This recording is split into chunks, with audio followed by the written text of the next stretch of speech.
kind of what the vibe around the team is. Alberto said you were just doing penalties. How are you feeling of tomorrow? Yeah, I think prep's been good. Obviously, availability has been the sort of question mark, but very similar to last week. I think teams in a great space, back-to-back clean sheets, back-to-back very positive performance. Last four performances have been excellent, and yeah, I think we've we've gone through everything with a fine-tooth comb. To be honest, game plan, strategies, closing, chasing, penalties if it goes to it. Like so, we're as ready as you can possibly be. And then San Diego's a team that you haven't beat this year, but you also haven't lost to them. Does that factor into any of your game plans, kind of just like looking at how those past two games went down? There's a whole lot of nothing. Is that what you're saying? Like, we can't read into that either way, can we? I guess not. There's what I, always w- penalties. what I would say is I thought we were very very good there, and especially first half I thought, and then it was difficult opposition because they went down to 10 players and sort of parked the bus, but still keep the ball well. And then at home I thought, yeah, it took us a while to get going and deal with them, but last half an hour it was one-way traffic. It was all us, home crowd, everything behind us, and we got our deserved rewards out of that. So I think it's a case of just putting in a full performance. We've grown a lot, as you've seen throughout the season. We're in a great space. So yeah, not too much to read into. We know they're a good possession team. We know they've got some quality, some great quality in the forward line and the wide areas. Um, but we've got some quality too. All right, I'm going to Yeah. stop you there, Leo. Go ahead, Fook. Yeah, and then Rob, same questions, Jordan, Vignola, and Laboa. Do you have updates on them? Just with the report from Where are we? Report's going out today, yeah. Yeah, reports going out today. I think we're very similar to last week. Maybe one slightly better off, but unfortunately only probably one slightly better off. Yeah. So, yeah, as all year long, mate, squad depth is a challenge. just kind of thinking about, Cascarino, Dudinha, these type of players that you were mentioning a second ago. How does the team kind of like slow down just that little bit, just to get more looks on goal and keep that defensive comeback as well. Yeah, I mean, I think if you look at the different threats and the last few weeks, and even away at Orlando, we limited them to a lot of opportunity, a lot of nothing really. There are very few opportunities until the last sort of 20, 30 minutes of an offside. So I think we're in a real good mindset of our defending. It's been aggressive in the right areas. Fought away at Angel City, same thing. Last week at home, we controlled the game. We stepped in the right areas.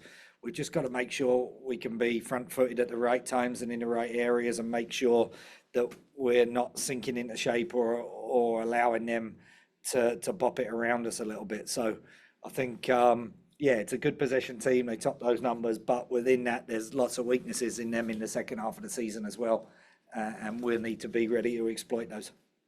Go ahead, bringing it back to you, Leo. Yeah, this is obviously your second playoff game as head coach. Obviously, last year didn't really go how you would have wanted it to. I guess I'm wondering if you can talk a little bit about kind of where the team is heading into this game versus the vibe around the team heading into Gotham last year. Yeah, I mean, look, we took them their extra time. It took an injury time goal by Rose Lavelle at their place. So I thought the performance, we grew into it last year. Obviously, Soph's readiness, Weaver's readiness wasn't quite there at the end of the year. We'd missed them for large spells. Whereas, although we're short bodies, we've been very settled the last few weeks here. Last year we weren't. But I thought it was a good away performance last year, and Weaver hitting the post, I think it was about the 82nd minute. It could easily have gone our way as well. That's playoff football, small margins, small moments. You've seen that in the other games here, the first two so far. But no, we're in a good space, and we're at home. That is always added excitement, added energy. We know we've got the best fans in the league. They've proven it again and again, and they'll be out in force tomorrow, and that will give us all the impetus that we need to go out and put on our best performance. And then, games are won and lost in fine margins, but we've prepared as good as we can, and we're ready for the occasion. Then I guess I'm wondering if you have any takeaways. You kind of mentioned just the playoff football of it all, uh, win or go home kind of. But do you have any takeaways from how last year went that you're taking over to this game? No, I think Uber Eats for takeaways, isn't it? But yeah, no, I don't read too much into a different squad. What I would say is I don't think they've been there before. Maybe Kalen Sheridan in their lineup. So we need to intimidate them. We need to get out and be the more experienced team in the playoffs. I think they've got top end quality players that have been around, but not in the NWSL playoffs. So hopefully there's advantage there. But it's two young teams, two good teams, two teams that have exceeded everybody's expectations. Go back to everybody's predictions about San Diego at the start of the season. I think we were pretty much written off as 12th to 14th between us by most groups. So it'll be a good game. It's been close games, well organised, well coached, two good sides. Yeah, looking forward to it. But no big takeaways, mate. I'll have one tonight, maybe. I bring it back to the room. Yeah, and Rob, with such a young team, who have kind of been the key voices this week, and what has the messaging from the coaching staff been as well? Such a big environment. Yeah, I think business as usual, honestly, because it's a home game. We feel good. We're in a good space. The performances are there, which is the main thing. I've enjoyed the increased productivity in the last couple of games. The clean sheets, everything is in a good way. So you don't need to change. You just keep reinforcing that and keep building on our identity and what we want to be. And we've treated it just in normal prep, right? It's play the opposition and play our way, not play the occasion. So yeah, I mean, behind the scenes, we've got Bella, we've got Mac, you've got Jesse, you've got Sam, our leadership group, Dana, JP's in there. I think the collective voice has been a good one. Where we've helped is just the little details, the little strategies, the moments, the set pieces, the penalties, those kind of things where we can help. And if there's things that need to be changed during the game, that's where we'll step in and adjust to what the opposition throws at us, because they're a versatile opponent. But it's been very much business as usual all week.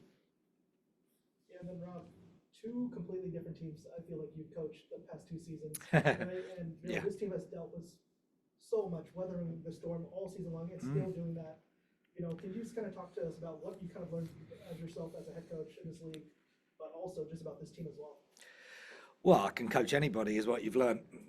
And we get to the same result, which is playoffs. And when we probably, on paper and with the squads and the recruitment and the depth, haven't been favoured to do that. But again, it's testament to the players here, young squad, different energy. We had a pre-season to work on identity. I think everybody can see what our identity is and what we're trying to be. And then you add top quality pieces to that, then I think we'll be exactly where we want to be. And that's the ambition of the club in the future. But yeah, players, staff, you have to be versatile. You have to be flexible in this league.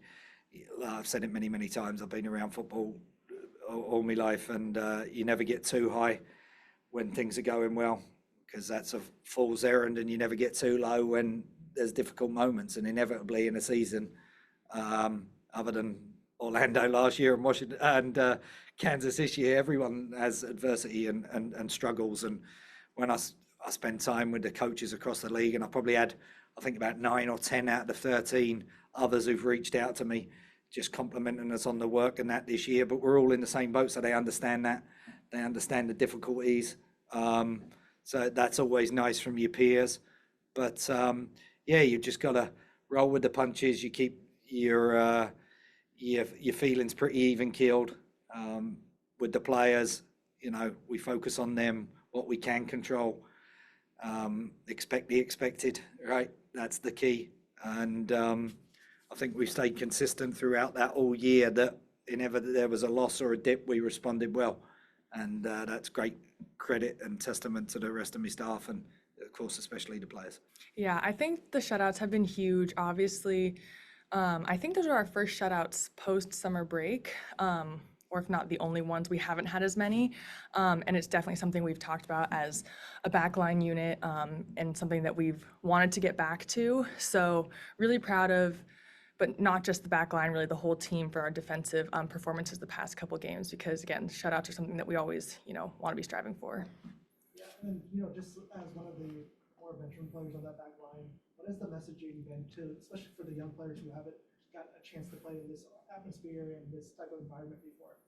Yeah, I think in a lot of ways, it's just been business as usual, in a good way, because especially these past couple games, we have had good momentum. And also with the way the end of the season played out, it's kind of been a little bit of like do or die, win or go home, starting a couple of games ago, really. So in that regard, I don't think a whole lot has changed.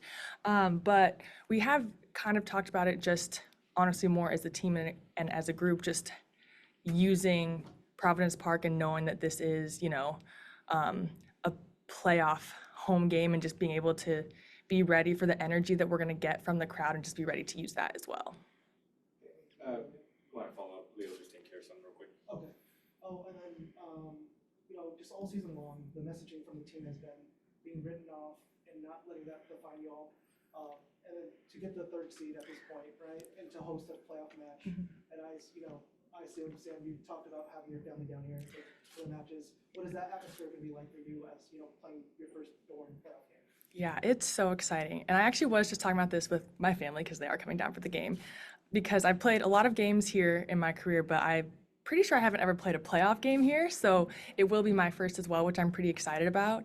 And yeah, honestly, we are so proud. Like, I'm so proud of this team. We're so proud of ourselves as a group for so many reasons. I think with our youth and the people that we've been missing, whether that was for, injuries or maternity leave. And I just think it was very easy, like you said, for people to kind of write us off. But we always knew that this was something that we could do. It was a goal of ours to have a home playoff game. Again, knowing the special energy that we get here at Providence Park. So we're just pretty excited to get to feel that and use that, and very happy that my family will get to be here as well. All right, we'll bring it to you virtually, Leo. Hi. Yeah, kind of wondering if you can talk a little bit about your last two games against San Diego, obviously both of those draws, and kind of what you're taking away from those to prepare for this week. Yeah, I think obviously San Diego is a team that likes to have the ball a lot, and I think a lot of what you talk about when you're going to play them is what you're going to be doing defensively. But I also think just even knowing going into the game that they are going to have the ball a decent amount because of their style of play, and just knowing that there are ways to, let that happen while also still imposing what we want to impose on the game. And so we've just been talking about obviously the threats that they have, the players and individual personalities that they do have on the ball, which we do need to be cognizant of, especially as a back line, but also knowing that we can at the same time play our style, especially again here at home, and kind of impose our game as well upon them. And then kind of wondering, you are one of the veteran players on this team. Um, this is a pretty young squad. Do you feel like you're one of the people that some of the younger players are looking to for experience? Do you think that's like going to the captains or someone else? Or is it just like a cohesive everyone? Yeah, I mean, I do think that I do have the experience, and I do think that helps, can help in moments like this. And so I do try and help however I can, especially with maybe the younger players or the new players to the league. But at the same time, again, just talking about how proud I am of our group, knowing that we have a lot of new and young players. I think everyone has done such a good job, and it's such a credit to our young players and the new players that everyone has been so willing to learn and adjust to this league and kind of, do the work that needs to be done to get up to speed, because it is, a challenging league to be in. And the fact that we have young players contributing in the way that we have, I just think really is as much testament to them and their work ethic and willingness to adapt, and the growth that everyone's had throughout the years. So it really is a credit to all the young players as well. All right, we can bring it back to the room. Yeah, and then, Sam, I know you're talking about their attacking threats, Dudinha, Cascarino. How does the backline kind of give those players a little extra attention and try to slow them down tomorrow? Yeah, I think honestly the biggest thing is just for all of us to be one, aware of them. I think it's easy to lose track with players like that, but when you have world-class attackers, you can't lose track of them for even a moment because that's when they'll punish you. So I think being aware of the threats that they possess and also just being ready to move together and cover each other when needed is something that we've been talking about as well. The last one for me is Lou Barnes played her final match yesterday. Can you just kind of talk to us about the impact she had on you during your career and just the amazing things she'll do in the future? Yeah, I mean, I love Lou as a person, a player, a friend, and I think as a young center back coming into the league, I was so lucky that I was able to play next to her for 4 years, and I think that the things that she's done for the city of Seattle, for the Reign, and honestly just the NWSL as a whole can't really be expressed in words, but I think anyone who has had the honor of playing with her kind of has felt her impact. So I know that whatever she does next in this next chapter, I'm sure she'll continue to have like a positive impact and a leadership role wherever she goes next. So wish her the best. I'm very happy for her, and she's had an amazing career, but also just very sad because the NWSL is losing a good player and leader, but also just one of the best people. So All right, going to bring it back to you, Leo, for final questions. I think last one from me as well. Obviously, y'all have said from the beginning that you really believed in this team. Like that seems to be the consensus throughout everyone on the Thorns is that like finishing third place, not that surprising. You always knew you could do it. I guess I'm curious if you have any like takeaways from this season, looking back on it, of things that like maybe you hadn't expected going the way that they had. um things that I hadn't expected. I don't know. I just really, again, like our goal from the onset was a goal was to be top four and host a home playoff game. And I think, I don't know if I've been surprised by anything because, again, I think internally we always knew one, what we were capable of, and two, I think through all of the setbacks and challenges that we've faced, I think we've responded so well every time. So I'm just not, in some ways, not surprised that we were able to overcome what we needed to in order to get to this position because I think very early on we were kind of, tested in different ways and I think we were always able to bounce back from that and I think in my experience having been on, championship teams and shield winning locker rooms and all that, I think having the ability to be resilient is one of the most important things because the NWSL season is long and it's hard and at some point along the way things aren't going to go your way and I think in those moments we have always been able to kind of rally ourselves to get through or get over whatever it may be, whether that was an injury or a loss or whatever that may look like. So I think that was always a good indicator for me that I think we would have what it takes, to kind of make the playoffs first and foremost, but also reach our goals of, again, hosting this playoff game.